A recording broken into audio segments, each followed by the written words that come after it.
What's up, everybody? I guess I won't just greet myself anymore. I got some nice comments on my last video. Appreciate that very much. So now I know how to title all my videos without having to think of a title now. It's gonna be my second Sober Monday and so on. My fifth Sober Thursday, so on and so forth. So that's easy. Anyway, today, day number 9. Good times. I stayed up real late last night.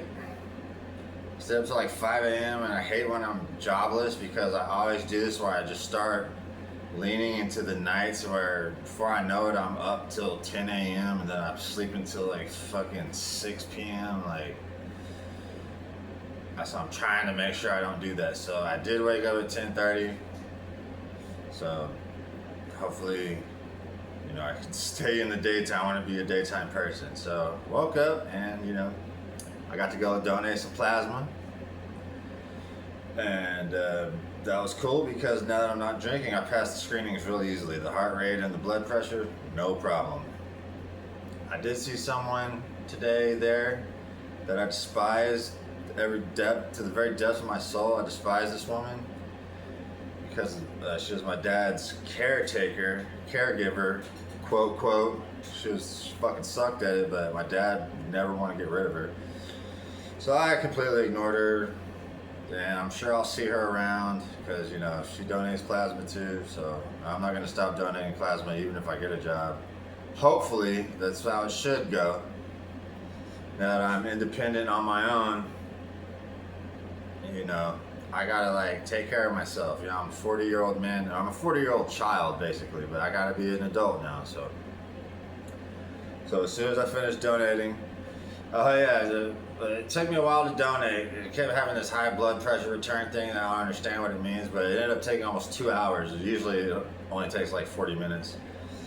And there's this guy who works there. He's like hovering around me and like kept trying to tell me like. And I already know, I've done this before, so I was just like, yeah, man, it's cool, man, no worries, man.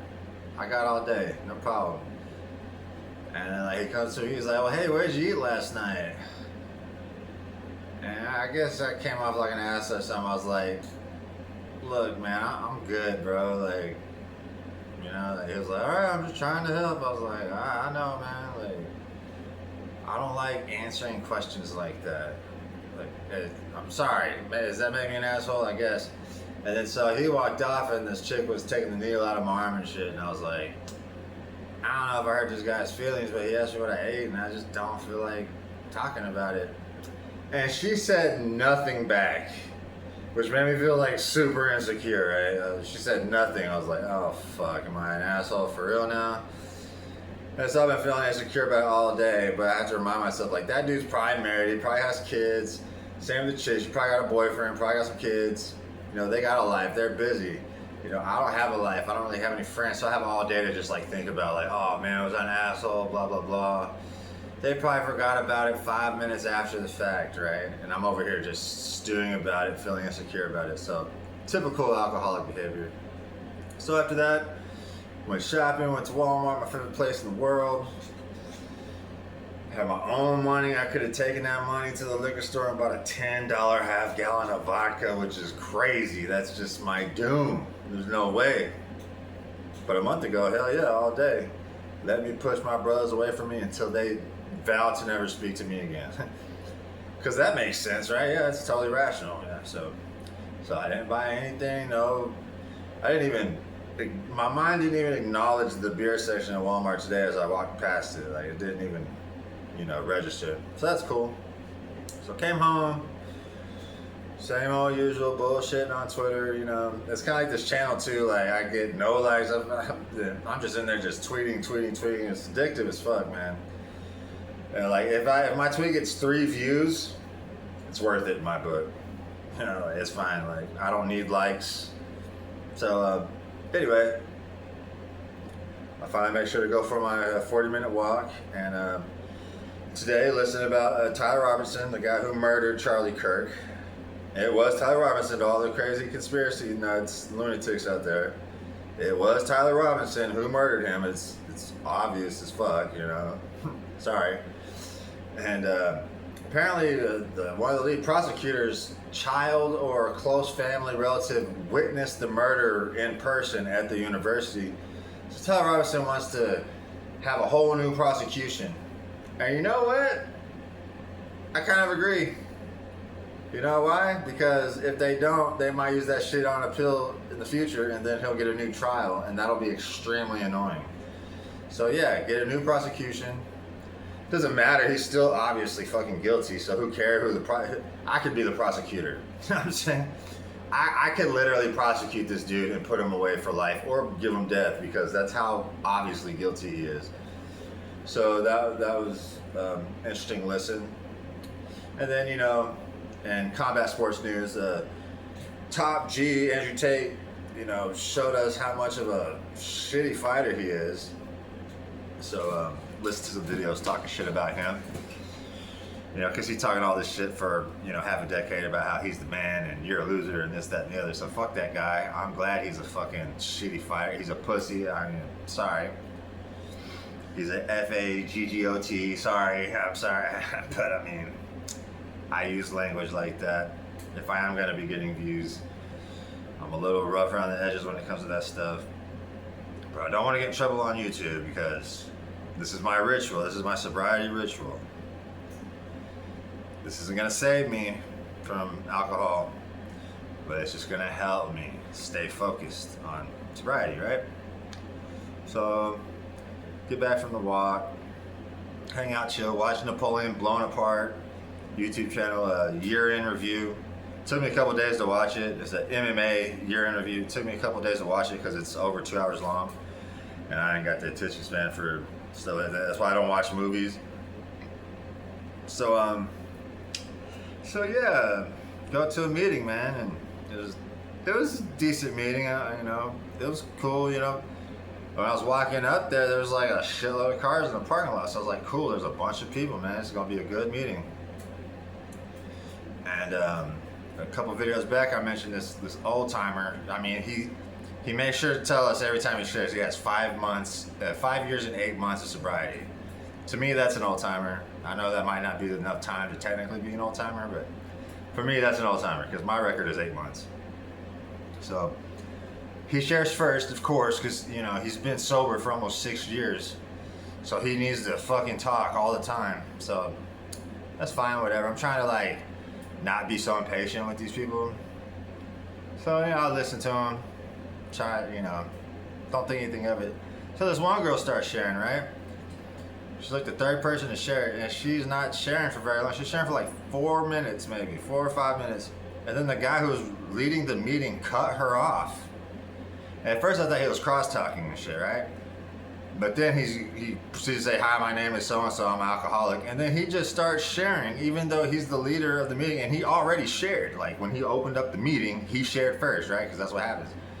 So he cut her off. He didn't say like, hey, you know, wrap it up, or she didn't say like, okay, and that's it, thanks for listening, my name is such and such and I'm an alcoholic, and we're all like, oh, thanks, you know, but like that did not happen. He just cut her off, dude. And so like that sent a wedge in my ability to enjoy the meeting for sure, because it's this girl, she's a nice lady, you know, she's nice, like she has good shares, you know, she's real genuine and stuff. So like he just cut her off for no reason. So that was bad enough. And then so there's like 10 minutes left in the meeting. There's like 30 people in the room, and there's only been like 6, 7, maybe 8 people who shared. And guess who shares again? Mr. 5 years and 8 months. There's literally 30 people in the fucking room, man. You have 5 years and 8 months and you can't shut the fuck up, dude. I cannot stand that, bro. To me, that's not sobriety. If you've been sober for over 5 years and you can't shut the fuck up and let other people speak, I'm sorry, dude. I don't know if it's sobriety or not, but it's lame as fuck, dude. So I fucking walked out the meeting. And it felt really good to just fucking get up, walk out that fucking meeting. And in the future, anytime this motherfucker shares twice, I'm getting up and walking out the fucking meeting. I live like 100 yards away from the fucking meeting. I can just walk back to my house and chill, make my little video like this.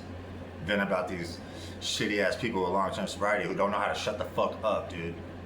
It makes me angry, man. That's like one of my main resentments against AA are these people with long-term sobriety who don't know how to shut the fuck up, man. It's just like, why can't you stop talking? Why do you need to share twice? Every meeting I've been to with this guy, he has shared twice. Every meeting, except for one, where he shared at the end of the meeting and was like sharing for like 7 minutes. It was like 7:57. We still got to pass out the coins. We still got to do the promises, and we still do the Father's Prayer. And he's just over here fucking yapping, dude. I cannot stand these people, man. So I already got a resentment against this guy. So I guess technically I'm supposed to forgive him and go be his best friend according to AA. But I'm good on that, bro. That's not my sobriety. Maybe it will be in the future, but not right now. Right now, my sobriety is fueled by resentment for these old timers who won't shut the fuck up. I'm just playing. My sobriety is fueled by my stomach feeling good. That's the main thing fueling my sobriety. My stomach just feels great, man. Like, oh, it's wonderful. No pain, no nausea, no bloating. Ah, it's wonderful, man. My brother texted me today. You know, house is going up for sale. You know, it looks like, man, if things go right, dude, I might be looking pretty good. And when that happens, I'll be able to get a job very easily. And I'll be able to pay my rent here very easily. And I will start putting shit on my walls. I will get internet access. And hey, I'm looking to go into the fucking university right behind me. It's a fucking university. Even though there's like a community college that I guess it would make more sense to go there first for like the initial stuff. Because it's cheaper and then come here later. But either way. Like, so it was a good day, man. Feels really good to vent about this old timer. Like, bro, if you can't handle silence, you know, because this was me. Like, usually we go around from person to person to person to person where they're sitting, right? But the guy who was chairing this meeting, he does a thing where, you know, you get to share if you want to, which is what I'm used to when I used to do AA in Austin back in the past. My group there, you know, people would raise their hands to share. So sometimes when you're doing a meeting like that, when someone's done sharing, there might be some silence for like, I don't know, 2-3 seconds. And then this old timer with 5 years and 8 months of sobriety, he can't fucking handle 2 or 3 seconds of silence. And he just needs to start yapping again. He doesn't want to give the shy newcomer a chance to volunteer themselves because he's fucking terrified of silence. And if you're terrified of silence, I'm sorry, you got work to do. And that's coming from someone with 9 days of sobriety, okay? Look, here, 10 seconds.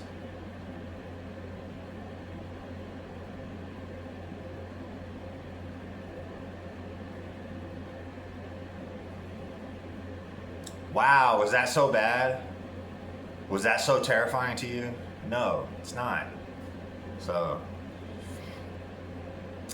I'm gonna be done with this dude a lot. Who knows? I'm probably gonna fucking start like making little offhand comments and shit because I'm a little smart ass. I don't know, dude. I gotta forgive him and go be his best friend, right? Because he's probably the greatest person. It's like, dude, if I was telling my brother Jeff about this, he would immediately devil's advocate. Oh, hey, maybe he needs to speak more. Maybe he's going through something. Like, my brother would never just agree with me and be like, yeah, that's fucking stupid that he won't ever shut up. Like, I can't get that out of my brother ever. He will just literally stand up for the other guy no matter what, dude. I used to have this joke, too, to get it through to my brother. I could tell my brother, hey, this guy's literally murdering me right now. He's stabbing me in the chest. And I guarantee my brother would say some shit like, well, maybe he's got the wrong person. Maybe he thinks you're somebody else. Like, that's how bad he is. He would literally stand up for the guy who's fucking literally murdering me, right? I just want him to say, yeah, dude, holy shit, you're getting murdered right now. That's fucked up. You know what I'm saying? Like, just fucking, like, co-sign with me. Like, take my side. Anyway, thanks for the comments and stuff. That's cool, man. You know, this is a ritual for me, but I mean, if it's gonna help somebody else too, then fuck it. So I guess I'll talk to y'all later. Y'all have a good night.